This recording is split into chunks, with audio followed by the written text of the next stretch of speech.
Hello, ladies and gentlemen. My name is Mikhail Zarubin from Technical University Dresden. I'm presenting a paper with the title SIMD-MIMD cocktail in a hybrid memory glass, shaken, not stirred. First of all, I would like to introduce the use case and targeted systems. So we rely our work on analytical data processing systems as their importance is constantly increasing.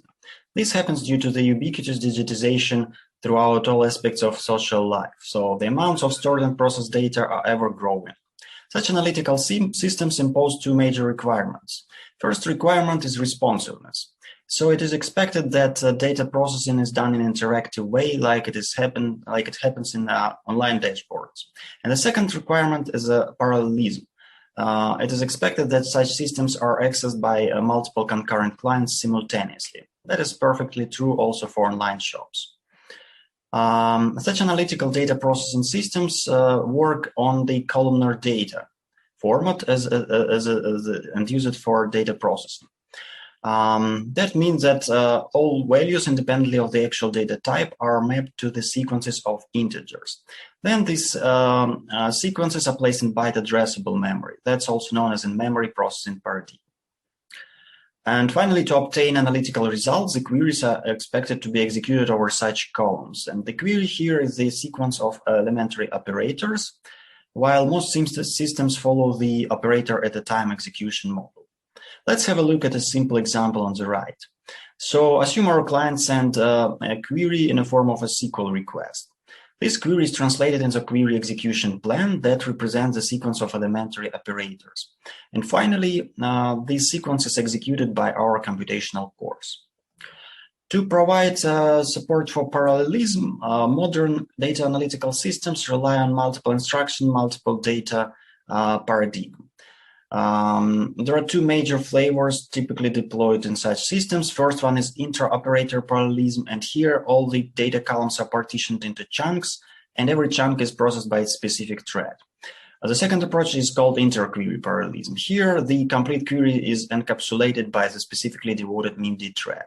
We rely our research on this inter-query approach as it naturally fits for the multiple client concurrent execution. So this sequence of operator then is executed by a specific thread. Further, such threads could work on independent columns or on shared columns like with column C. And many systems use batching in order to exploit the special cache locality principle. That means that they batch queries and start them simultaneously. Okay, so now it's clear where the MIMD component of our cocktail comes from. Let's have a look at the origins of SIMD ingredient. SIMD, or single instruction multiple data, is a state-of-the-art optimization in analytical processing as well. And its goal is actually to increase the single thread performance and therefore to satisfy requirement A for responsiveness. State-of-the-art suggests to use largest available registers as they are able to accommodate more data within single instruction.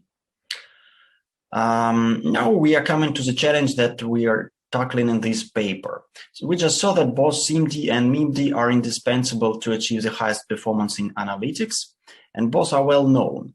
However, their interplay hasn't been investigated much so far. This challenge becomes even more interesting when considering hybrid memory systems that are equipped with DRAM and NVRAM. So the database is able to place the data to these two types of byte addressable memory and directly apply vectorized instructions on these memory regions. Therefore, our research goal is to enable superior combination of SIMD-MIMD on such hybrid memory systems. And to reach that goal, we follow through two steps. First, we provide extensive experimental analysis of typical behavior of the database operators. And second, we propose an optimization design that allows to select best suitable SIMD option at runtime. So let's proceed with step one. Here, I will stop by just by a single example for brevity, namely for aggregation operator that performs a scan over the column and sum it up. So the chart on the left depicts the DRAM case. Here, we show the throughput obtained from all the threads in terms of runs per second as axis Y, and the thread counts are shown on the bottom axis. Here we see that for small and moderate concurrency levels, the large registers give the best performance. That's rather expected behavior. However, starting from 18 threads, we see that the smaller register starts to outperform. So AVX 502 is better than 512, and scalar is the best. And this situation is preserved until the full occupancy level, where the scalar case is able to outperform AVX 512 by around of 50%. What happens on NVRAM? So here, first of all, we see that the general level of performance is lower. That is, however, expected due to the lower NVRAM performance. The other important observation here that the domination of large registers is actually preserved for most concurrency level, and only at full occupancy the difference between SIMD flavors is disappearing. Therefore, we make the following outcomes here, that DRAM prefers small registers for high concurrency level, while on VRAM, large registers dominates at most levels. Here we'll just sum up lessons learned from our all micro benchmarks and present most interesting outcomes. First of all, we've shown that SIMD greatly improves performance on both DRAM and NVRAM compared to scalar execution. However, large SIMD registers do not always yield the best performance, and naive strategy of selecting always AVX 512 may be even harmful compared to scalar case. Best SIMD option depends on the memory type, concurrency level, and access pattern or operator. And furthermore, even subclasses of instructions may matter. For example, we saw that streaming, non-streaming flavors can differ a lot in performance for write-intensive workloads. However, there are more unexplored degrees of freedom. So far, we varied memory type, SIMD flavor, and concurrency levels. However, now we have an idea to shake distinct available SIMD flavors within same concurrent environment. Like, for example, we can run simultaneously AVX2 and AVX 112. The motivation that it could possibly mitigate the downclocking problem, that's an issue that appears when high number of threads accessing large registers, leading to the throttling of the CPU cores. Here we also suggest to deploy various shaking styles. So the first option we propose is the round robin option. That's rather easy to explain. Here we allocate the threads one by one. So the thread number, this is the core number 1 using AVX2 and then 512 and so on. The second option, which we call sliced cocktail, is ratio based. Here we fill the cores enumerated from 1 till certain number with one flavor, and the remaining are filled with another flavor. There potentially could be more than 2 flavors. Okay, let's have a look how it does behave. Again, I will just stop by an aggregation example. And here we start with the results we already saw. Here we use pattern filled bars for such homogeneous scheme, while the round robin schemes use the tilde sign here in between. So I will explain it based on the blue bar that mixes scalar with AVX 512. So here we basically distribute SIMD flavors evenly over the cores. The most notable outcome of this experiment is that at all concurrency levels, there are certain options of the round robin mixture that is able to overcome the base homogeneous schemes. So the homogeneous schemes always can be outperformed. Let's have a look on the second option. Here we deploy the sliced cocktail style. I will explain it with the orange bar. So the scalar to AVX 512 allocation. Here we fill cores with numbers from 1 to 18 with scalar case, and then from 19 till the n we fill with AVX 512. And we saw that the performance delivered that way can greatly outperform the basic allocation. Like the orange bar is twice as high throughput as compared to AVX 512 pure scheme. And again, we see that for other concurrency levels, it's also there are schemes that outperform all basic schemes. However, there is no single best one. So here we have the green one is the best, and here the brown one is the best. Therefore, we make the following outcomes. So SMD combinations may greatly outperform basic schemes, and it really matters how we shake such a cocktail. Okay, so after having these findings, we decided to deploy them for optimization purposes. Therefore, we extended the traditional approach with several components that allows the deployment of these newly revealed effects.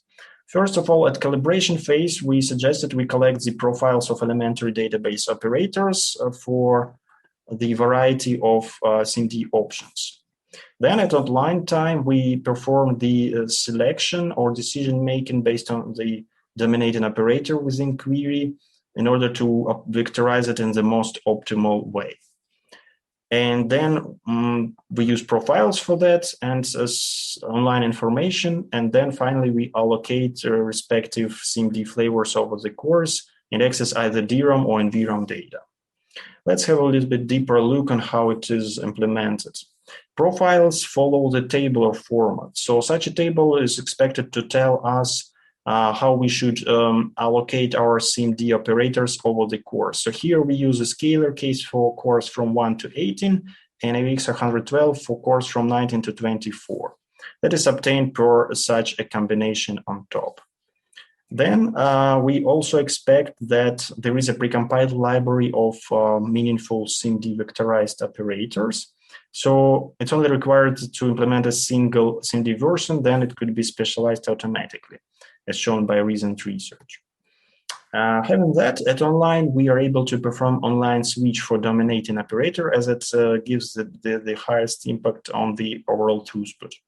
For that, we use a lookup formula that imposes only negligible overhead. So it takes several parameters about the current workload. They are extracted from the batch. And finally, we found out which profile we should use to actually specify the SMD versions to be allocated over the cores. Okay, after that, we performed an evaluation. We did it for elementary database operators, and here we just stop by with a more complex query based on aggregation. So the chart on the left depicts DRAM case.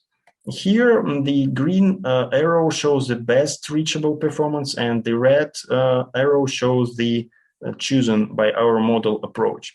We see that in most cases, we are able to suggest the best option, and in case if it's not suggested, the suggested case is just a few % worse than the best. On NVRAM, the situation is a little bit worse in terms of correlation. So it's not always suggested the best case. However, due to the fact that the general diversity in performance is lower here, again, we lose only a few % of possible performance that is undergained. Therefore, we make an inference here that our optimization delivers optimal or only just slightly suboptimal performance. What about the cost of our optimization? At calibration phase, we would need several hours to collect profiles, and that will occupy several kilobytes of memory. Then at optimization phase, we would need to spend some within microseconds of runtime to actually perform our online switch. However, that is completely amortized. And at execution time, we will be able to get up to 2 times speed up. So with that, I would like to conclude my talk and indicate the most important results. So we've shown that SIMD-MIMD interplay is an important way to optimize analytical data processing, as it is able to improve both responsiveness and throughput of the data analytical data processing system. However, the largest registers do not always yield best performance here. While adaptive cocktailing may deliver up to 2 times speed up. However, in order to enable such speed ups, it's important to smartly select between available SIMD versions, and such a choice depends on memory type, concurrency level, and operator or access pattern. To automate this selection, we proposed the adaptive cocktail optimization design that imposes mostly negligible costs and suggests either optimal or only slightly suboptimal solution at runtime. For further details, I invite you to read the paper. And now, thank you very much for your attention. Hi, thank you so much for the interesting talk, and I found the title to be very interesting. So let's see if we have questions on Slack. So we don't have any questions yet. So while we are waiting for questions, I have a question for you. So do you have more insights into why with higher number of threads, the performance decreases for DRAM while for larger registers, while it did not for NVRAM? Yeah, so our assumption here is that NVRAM is still lower than DRAM, and this effect is actually tightly coupled with the caching subsystems. And the caching replacement and trashing happens much faster for DRAM. Therefore, that can so the registers may become the bottleneck. While on NVRAM, the cache system is still waiting until the NVRAM respawns, and therefore the large registers do not have enough time to become a bottleneck, actually. So that's actually, yeah, the consequences of lower NVRAM performance. Okay, great. So since I think I have like another question before we look for more questions on Slack. So since you require a profile like for queries, how does your system handle new queries that it hasn't seen before? Yeah, so basically we target profiling for just elementary database operators and not for complete queries. Okay. Having such elementary profiles, we apply the optimal scheme for the complete query, because then the most like the terminating operator is vectorized in the most optimal way, and therefore we are able to optimize this crucial part of the query. Because having the profiles for arbitrary queries would just explode the amount of profiles. Yeah. We anyway have to limit that. Yeah, that's interesting. Yeah. So we have one question from Joel. I'm going to promote you as a panelist. Feel free to ask the question directly. Hi, thanks. It's an interesting talk. I'm going to ask a question that's slightly off topic though. I'm curious to know if you or anybody in your team has been looking at processing in memory, because it adds like a new dimension to the kind of details that you're looking at. So you mean like in-memory processing as in-memory database styles? That's right. Yes, sure. So do some of these operations that you're talking about, but rather than doing it from the host CPU to process the data in memory. Yeah, basically we rely here on near memory processing paradigm. So we do not have any data stored on the SSD or HDD, and all the processing happens in like in memory traditional way here. So we grab data from byte addressable memory, have it in cache, and then apply the operators through the CPU registers, either scalar or vectorized. So maybe I don't understand the question completely. Could you please then? So you're headed in the right direction, just that there are new memory technologies that you can do the processing inside the DRAM. Yeah, sure. We also think that that could work for MC DRAM, for example, for on-chip DRAM as well. Okay, yeah, so it's something you're interested in, but haven't really looked into deeply yet.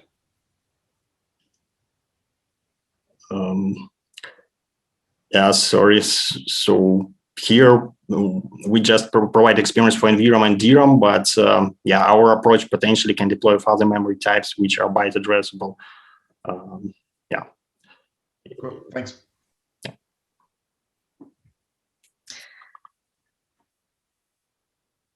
So I guess we don't have any more questions on Slack. So thank you so much for answering all these questions and the great talk.